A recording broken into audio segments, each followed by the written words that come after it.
taraktu fikum amraini, kutinggalkan pada kamu dua saja. Tempat berpegang dua, satu di kanan, satu di kiri. Kalau kalian pegang yang dua ini, lan tadillu abada, kalian tak akan sesat selamanya. Apa itu? Kitabullah Al-Quran, wa sunnati, sunnah Rasulullah sallallahu alaihi wasallam. Saya pergi ke Pulau Penyengat, tertulis Gurindam 12, tertulis nyata dalam Gurindam yang ditulis oleh Raja Ali Haji, diurutkannya 4 pegangan dalam Islam: Quran, hadis, ijma', qiyas. Pegangan inilah sekarang yang tidak diberikan kepada anak-anak muda kita. Apa tempat mereka berpegang sekarang?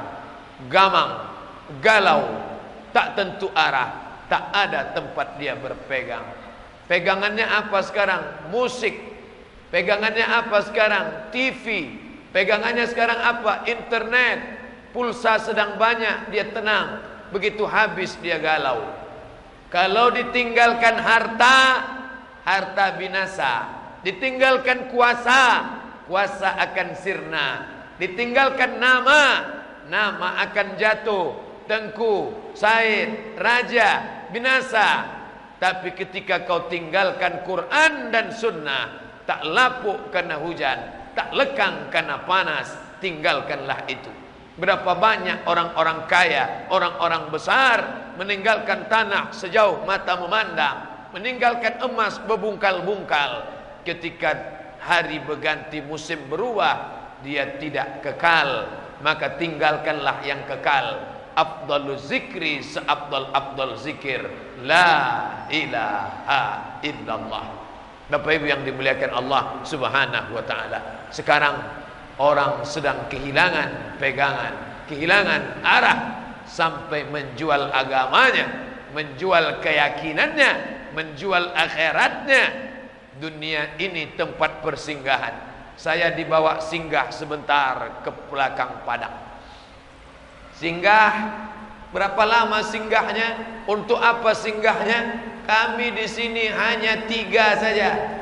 Datang, sholat, makan, ceramah, pulang. Misi kami di pulau ini 3 saja. Datang, makan, sholat, ceramah, pulang. Ini bukan tempat tinggal kami. Tempat tinggal kami di sana. Habis masanya kami pulang, karena maghrib nanti sudah menunggu janji. Begitu juga dengan tempat persinggahan. Alam roh, alam rahim, alam dunia, alam kubur, alam akhirat. Tak bisa kita minta lama-lama di sini. Dari mana? Alam roh. Pindah ke mana? Alam perut, alam rahim. Pindah ke mana? Alam dunia. Pindah ke mana? Alam kubur. Pindah ke mana? Alam akhirat. Lama di alam dunia, persinggahan sementara waktu petang. Petang datang, kita pun berlanjut.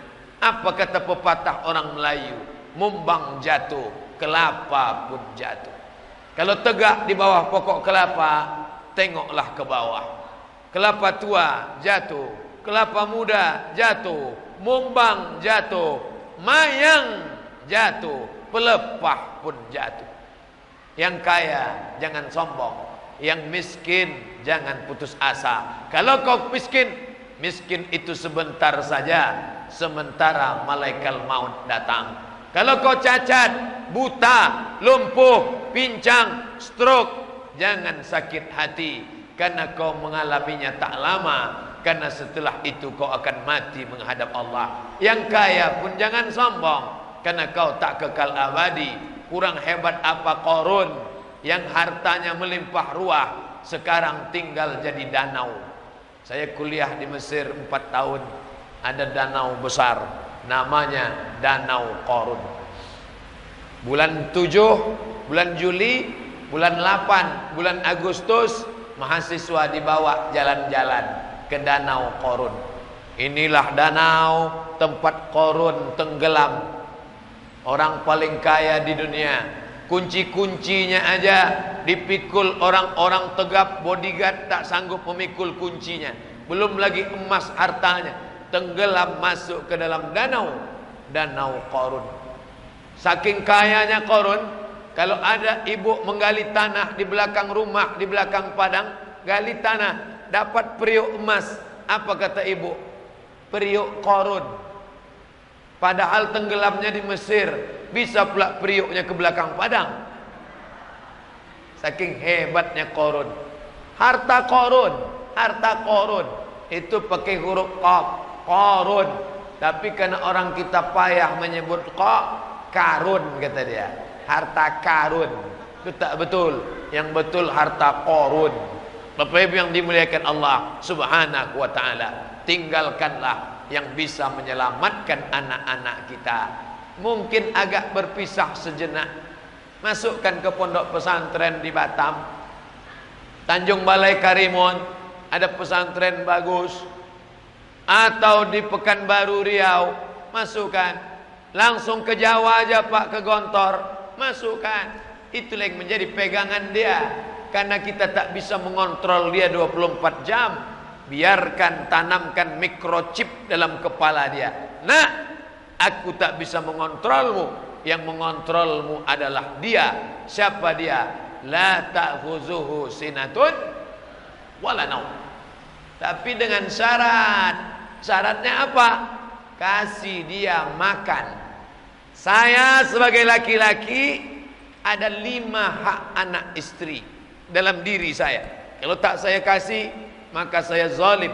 Saya merasa benar, tapi saya sedang salah. Makan, pakai, tempat tinggal, pendidikan, perhatian. Makan, kasih dia makan. Makan pagi, makan siang, makan malam. Pakai, kasih dia pakai. Baju koko, baju batik. Tempat tinggal, sediakan dia rumah. Belum sanggup buat rumah, kontrak. Nanti sampai masanya ada duit buat rumah. Makan, pakai, tempat tinggal. Pendidikan, masukkan dia ke sekolah agama. Dulu orang-orang Melayu belajar agama di Pulau Penyengat, makam Habib As-Saqqaf, As-Segaf, itu dari Yaman langsung. Anak-anak raja di Pulau Penyengat langsung belajar ke ulama dari Yaman. Ulama keturunan Nabi dari Yaman. Makamnya ada di komplek makam Sultan. Inilah makam Habib As-Segaf, ulama dari Yaman yang mengajar agama Islam.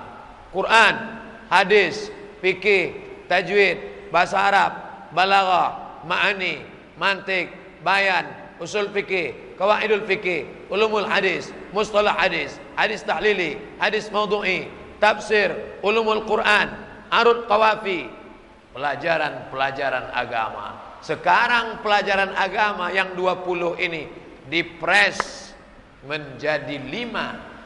Quran, hadis, fikih, bahasa Arab, sejarah Islam. Itu pun kalau SDIT, SMPIT, SMAIT.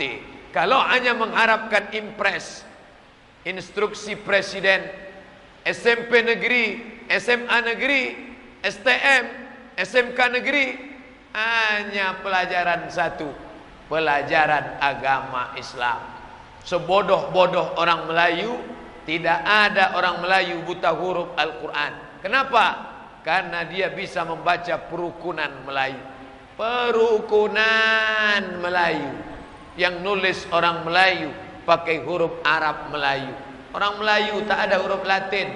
A, B, C, D, E, F, G datang setelah Belanda datang. Dulu bagaimana nenek moyang kita belajar? Pakai huruf Arab Melayu. Sekarang Arab Melayu digantikan huruf Latin. Apa efeknya? Luar biasa. Segoblok-goblok orang Melayu, takkan dia tak pandai baca Quran, karena dia baca huruf Arab Melayu. Setelah Arab Melayu tercampak, sekarang tinggal huruf Latin. Mau tak mau, suka tak suka, Kepri saya tak tahu berapa. Yang jelas Riau daratan, kami di darat sana buta huruf Al-Quran 2015, 40% tak pandai tulis baca Al-Quran. Dulu belajar mengaji di surau langgar musola ramai, mengaum suara tawon di masjid.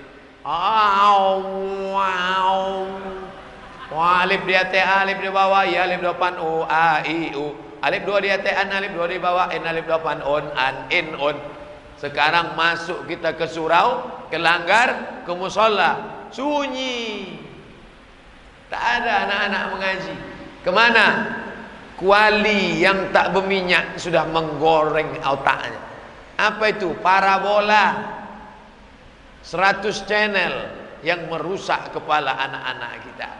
Dulu di rumah tuh TV cuma satu, TV bapak satu, TV bapak satu, TV bapak satu, TV bapak satu. Gara-gara satu TV ini berkelahi. Bapak mau nonton Real Madrid, Barcelona, Manchester United, Juventus, ibu mau menonton film hantu. Berkelahi, rebut-rebutan remote. Hampir gol, marah bapak emosi, menggeletar tangannya, jatuh talak 100. Kata hakim, kenapa kalian sampai bercerai? Kata hakim, kami ini bercerai Pak Hakim. Malu kami cerita nih Pak Hakim. Ceritalah kata Pak Hakim. Apa masalahnya? Gara-gara TV Pak Hakim. Kalau begitu belilah TV satu lagi. Itu solusi dari Pak Hakim. Ibu beli TV satu, bapak beli TV satu. Akhirnya di rumah tu TV 2. Disitulah puncak kehancuran. Makanya sekarang keluar perda maghrib mengaji. RK Ridwan Kamil di Bandung sudah mendeklarasikan Bandung maghrib mengaji. Sekarang orang tak mau liburan ke Bandung. Dulu kalau ada orang diajak jalan-jalan ke Bandung, ya kita liburan kemana? Ke Bandung. Kemarin pegawai saya nguping dengar, kita liburan ke Bandung yuk. Kenapa tak mau ke Bandung? Bandung keluar perda jam 10 malam diskotik, karaoke, night club tutup. Tak boleh. Kalau buka tangkap Satpol PP. Orang tak mau lagi ke Bandung. Kenapa? Dulu katanya Bandung lautan api. Sekarang habis, padam apinya sudah. Asal habis jam 10, diskotik, night club, kafe tutup. Kenapa bisa begitu? Anggota legislatifnya melek politik. Politik penting. Kepulauan Riau berapa anggota legislatif? Kota Batam berapa anggota legislatif? Kabupaten, kota, Bintan, Tanjung Balai, Karimun. Ini semua tanggung jawab umat Islam. Yang penting saya salat, yang penting saya puasa, yang penting saya zakat. Masalah politik bukan urusan saya. Tak bisa. Abdul Somad bisa ceramah, kenapa? Karena ada mikrofon. Mikrofon ini bisa hidup, kenapa? Karena PLN hidup. Kalau PLN ini yang ngatur siapa? Politik. Orang yang mengatakan tidak penting politik, dia dimakan oleh politik. Politik haram. Politik haram. Politik haram. Karena orang Islam mengharamkan politik, akhirnya mereka mengambil politik. Mana buktinya? Nah, ini Jakarta gonjang ganjing ini. Gara-gara apa ini? Gara-gara orang Islam mengharamkan politik. Makanya ini banyak anak-anak muda yang datang nih. 1, 2, 3, 4, 5, 6. Yang betul-betul muda ada, yang merasa muda pun banyak. Nih, masalah merasa muda wajib. Dengan merasa muda itulah kita semangat. Makanya sahabat Nabi dulu yang tua-tua ikut perang dicat rambutnya hitam. Boleh mencat rambut hitam untuk perang. Rambut putih sudah semua dicat hitam. Supaya apa? Musuh nengok dari jauh. Jangan macam-macam dengan tentara Muhammad. Kenapa? Rambutnya hitam semua tuh. Tengok. Padahal atuk-atuk yang mencat rambutnya hitam. Yang penting semangatnya muda. Umur boleh tua, semangat muda. Casing 70, signal 17. Itu baru Islam nih bangkit. Tak boleh tepuk tangan dalam masjid. Tak berbunyi boleh. Makanya saya kalau dah jumpa anak muda di kampus, nanti pembekalan mahasiswa baru, Ustadz Somad, ya. Saya tengok di lokal itu anak mudanya, ada yang begini. Kenapa? Galau Ustaz. La ilaha illallah. Ente tak layak muda. Jamaah masjid saya tua-tua semangatnya muda. Ente muda gaya tua. Pindah ente ke panti jompo. Tak cocok ente di kampus. Kalian yang muda-muda bentuk remaja masjid belakang Padang. Sebulan sekali tablik akbar.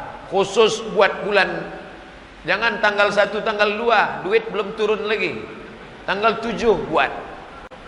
Setiap hari Sabtu malam Ahad pengajian di Masjid Taqwa belakang Padang. Undang penceramahnya dari Batam, dari mana-mana.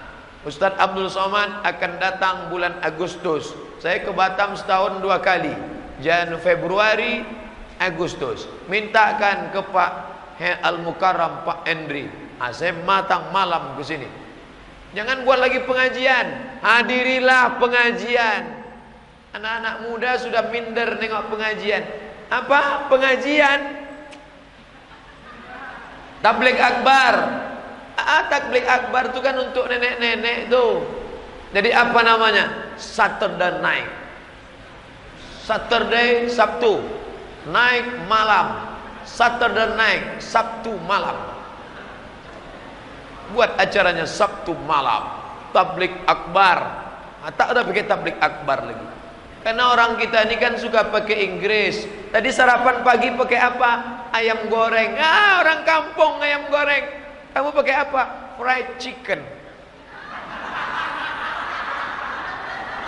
Ada alisinya itu juga.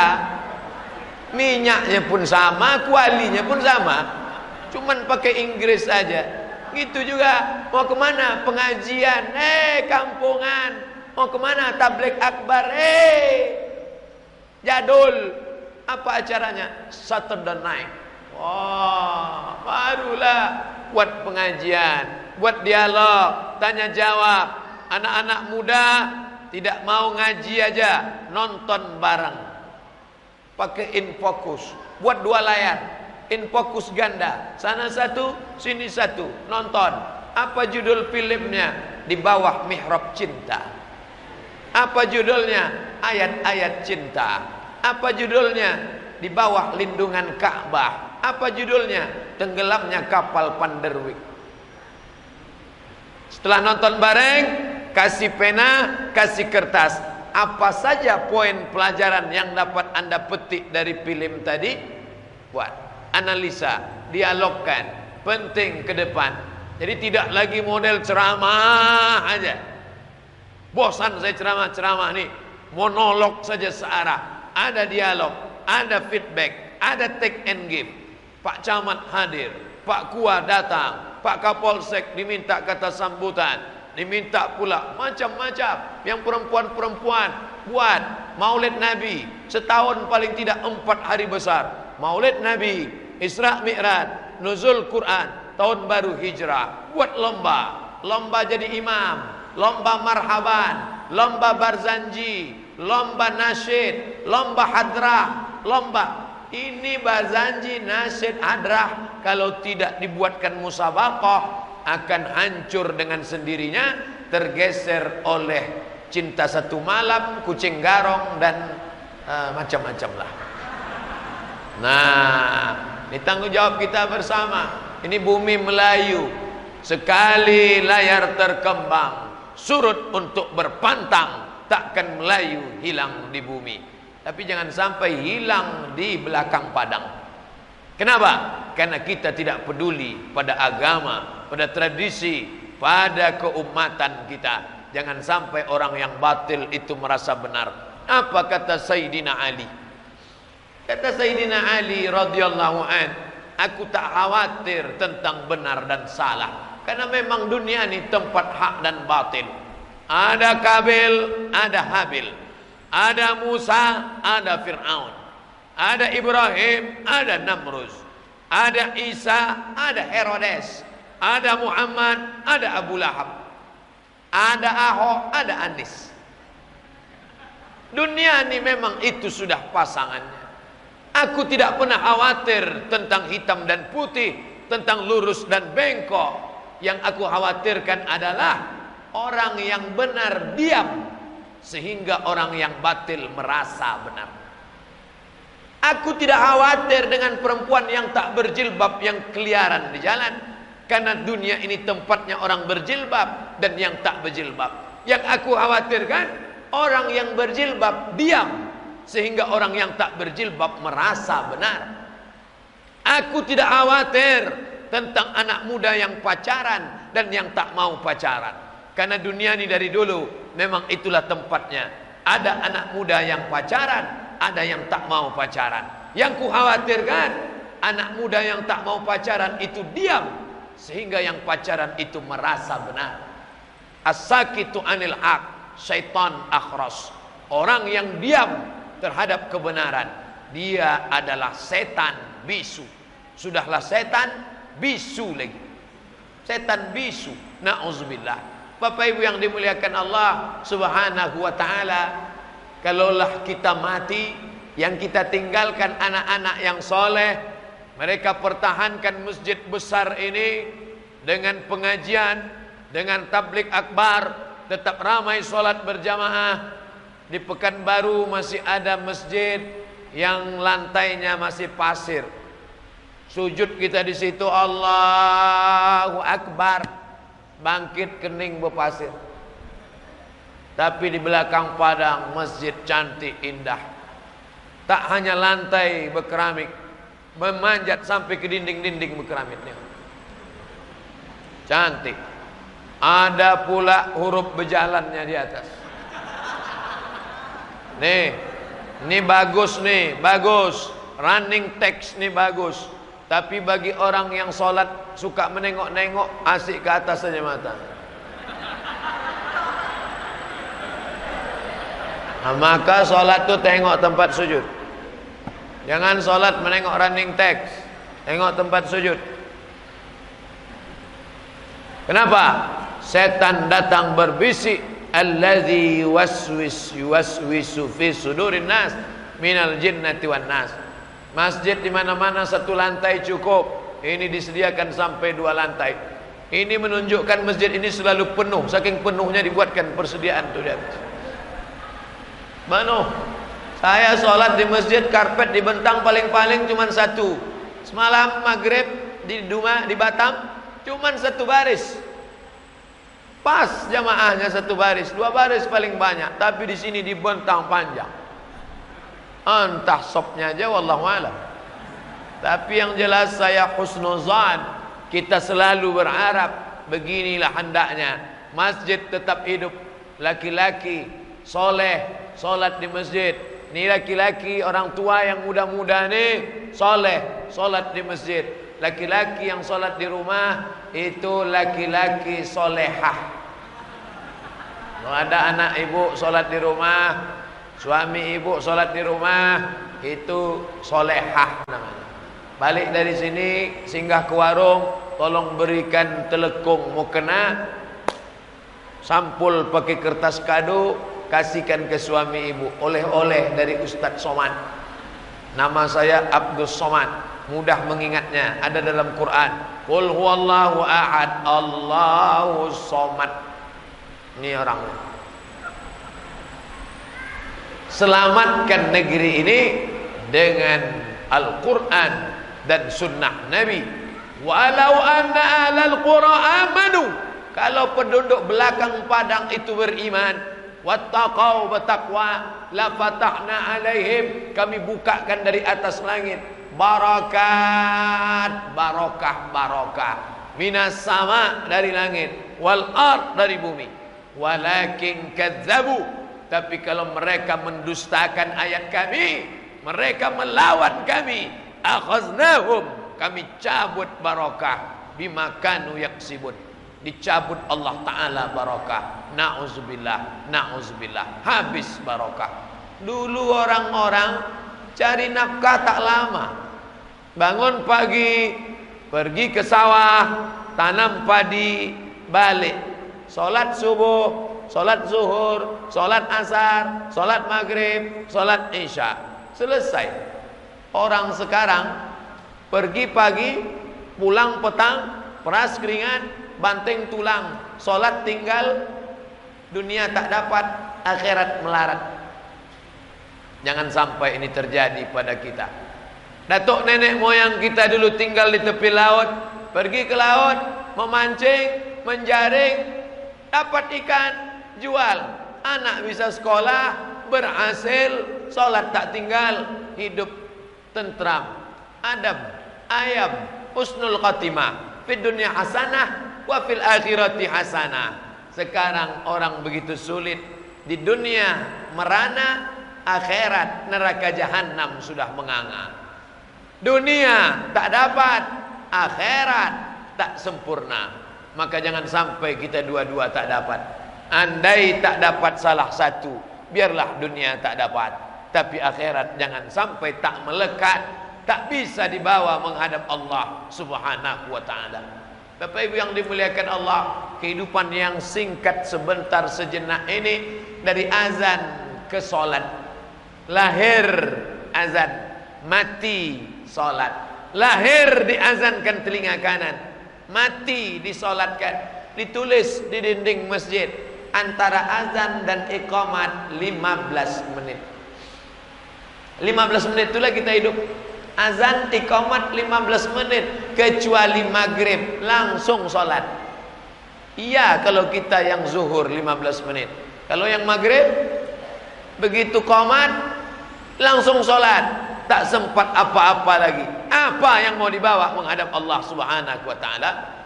Maka bapak yang masih sempat sholat berjamaah, dalam acara ini ramai, Pak Camat ada, Pak Ketua Lam ada, Pak Kua ada, orang tua ada, anak muda ada, ibu-ibu ada, bapak-bapak ada. Selamatkan keluarga, selamatkan Islam di belakang padang, selamatkan solat berjamaah. Insya Allah, Allah berjanji, baldatun thayyibatun wa rabbun ghafur. Negerinya aman, Allah memberikan ampunan.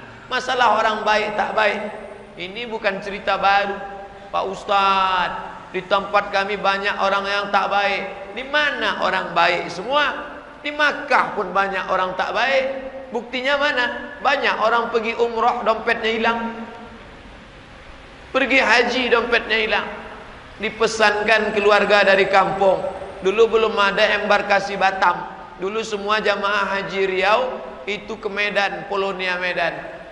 Dipesanlah dari Batam, dari Pekanbaru. Hati-hati ya, di Medan tuh banyak pencopet. Orang Batak mencopet kata dia. Sampai di Medan megang dompet aja lah, takut kena copet. Sampai di Medan, di Polonia tak ada dompet hilang. Begitu sampai di Makkah, dianggapnya orang Makkah tuh baik, tak pegang lagi, hilang dompet. Di mana dompet? Hilang. Siapa yang ngambil? Di Makkah nih banyak juga Batak ternyata. Di Makkah itu tidak semuanya baik. Saya bolak-balik bawa jamaah haji umrah. Jangan kalian sangka sini baik. Jangan menyimpan duit di tempat satu saja. Serak duit. Bapak bawa duit berapa? 2.000 rial. 500 di sini, 500 di sini, 500 di sini, 500 di sini. Kalau hilang di sini masih ada 1.500. Gitu caranya. Iyalah Pak Ustadz. Sampai di Makkah lapor, hilang duit saya Pak. Siapa ngambil? Udah saya bagi. Terus lupa saya membaginya kemana aja. Salah sendirilah. Bapak Ibu yang dimuliakan Allah Subhanahu wa ta'ala, dimanapun tempat yang namanya baik dan buruk tetap ada. Di Makkah cuma satu yang baik, Muhammad, Abu Jahal, Abu Lahab, Abu Talib, Abu Sufyan. Banyak musuh-musuh Allah. Jadi kalau di tempat kita banyak orang baik, banyak orang tak baik, itu sunnatullah biasa. Ini adalah perjuangan hidup. Tadi saya mulai ceramah jam 2, sekarang pas jam 3, 60 menit saya ceramah. Di mana-mana saya ceramah 60 menit, sesuai dengan yang tertulis di botol aqua 600 ml. Ya kalau lebih daripada itu tumpah. Bapak Ibu yang mau tambahan bisa buka www.youtube.com. Tulis nama saya situ, Ustadz Abdul Somad. Kalau mau ceramah kurban, somat kurban. Ceramah tentang Syiah, somat Syiah. Ceramah tentang Erdogan, somat Erdogan. Ceramah tentang macam-macam. Tambahkan saja di ujungnya, dapat download gratis. Adik-adik kalau sudah dapat gratis, share ke kawan. Twitter, BBM, WhatsApp, Facebook, Line, bagi ke kawan-kawan. Bisa di-download Pak Ustadz, download gratis, 5 menit dapat. Kata Ustadz gratis, 5 menit dapat. Saya udah download setengah jam kok tak dapat. Paket tak ada. Tak bermodal. Bapak Ibu yang dimuliakan Allah Subhanahu wa taala, itulah 60 menit yang dapat saya sampaikan pada kesempatan ini. Yang baik datang dari Allah, yang tak baik dari hamba Allah yang dhaif. Kulli mujahidin lillah bi ahlil badr ya